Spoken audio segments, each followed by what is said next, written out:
Good day to everyone. I am Alendale M. De Luna, MIS student at UPOU, and I'm going to present about ethical hacking.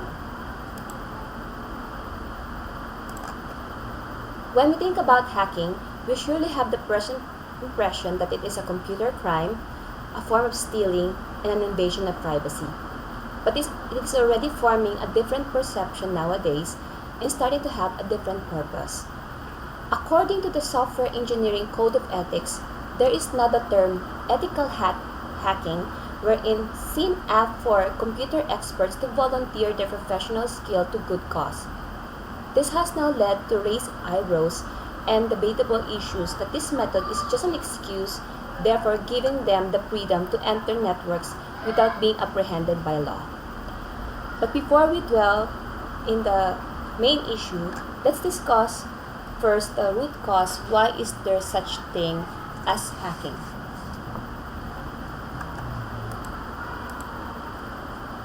Why do hackers hack? Simply because they can and they have the ability to hack. Some of their motives are the following: revenge, curiosity, boredom, challenge, theft, for financial gain, blackmail, extortion, and corporate work issue. So how can we have preventions from these hackers?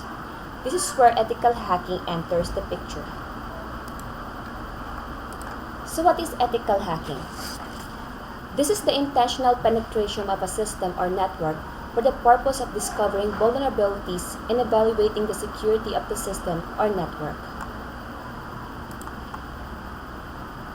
But is there such thing as ethical hacking? Ethical hackers claim that they are not criminal hackers. First, they are said to be credible and trustworthy. Second, they are armed with notable computer programming and networking skills. Third, their purposes are just to learn about the other systems and trying to find its vulnerabilities. Fourth, they use the criminal hackers detection prevention techniques. Fifth, they publish research papers or release security software. And lastly, they are not former hackers. Let us cite the advantages of ethical hacking. Number 1, it supports business efforts to gain more comprehensive knowledge about organizations' IT security.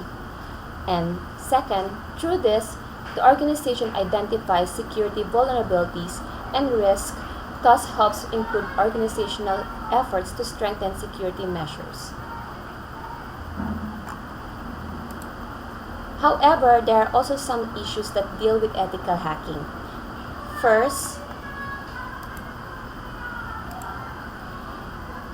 it presents risk of information disclosure. As an outsider, the ethical hacker could intentionally or unintentionally disclose the company's confidential information to other parties, just like what happened to Ashley Madison's website. Then secondly, legal risks including lawsuits due to disclosure of personal and confidential information. There's also the possibility of the ethical hacker to commit an error to the point that the organization's profitability is negatively affected. And finally, professional issues including possible ineffective performance on the job. Clients tend to impose requirements and limits on the activities of the ethical hacker, in which to be able for the latter to perform his job, he needs to have an access to the entire system or network. So can ethical hacking be identified or associated to any ethical theory?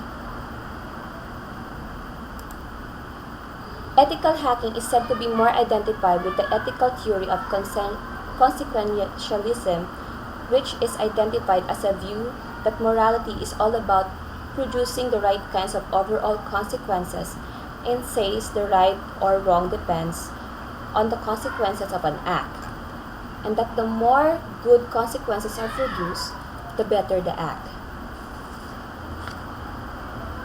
And for this, according to John Stuart Mill, he knew something is the right thing to do when doing it will produce the most good for most people. So in terms of ethical hacking, the consequential argument might be right and plausible. Hackers argue that they will do no harm as simple as not deleting any files or change something in the systems they are going to penetrate. However, it is not without a controversy. If definitely applied in a morally manner, various non-consequentialists are to be addressed, such as doing one's duty, respecting rights, obeying nature, obeying God, obeying one's heart, actualizing one's own potential, being reasonable, respecting all people, and not interfering with others no matter what the consequences.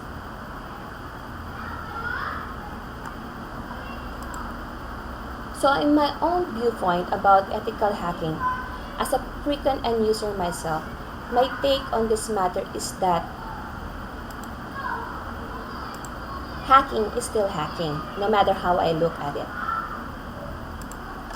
I am aware that most of the organizations hire these so-called ethical hackers to assist for the checking and monitoring of the system's security features and weaknesses.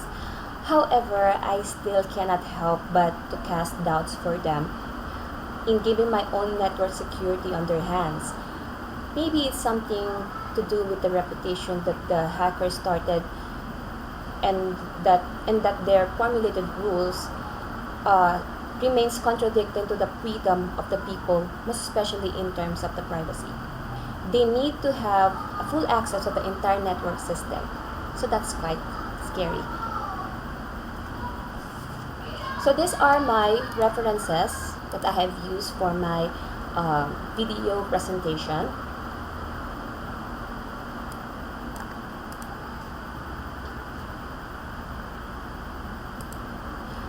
Thank you very much, and I hope you learned something from this video presentation.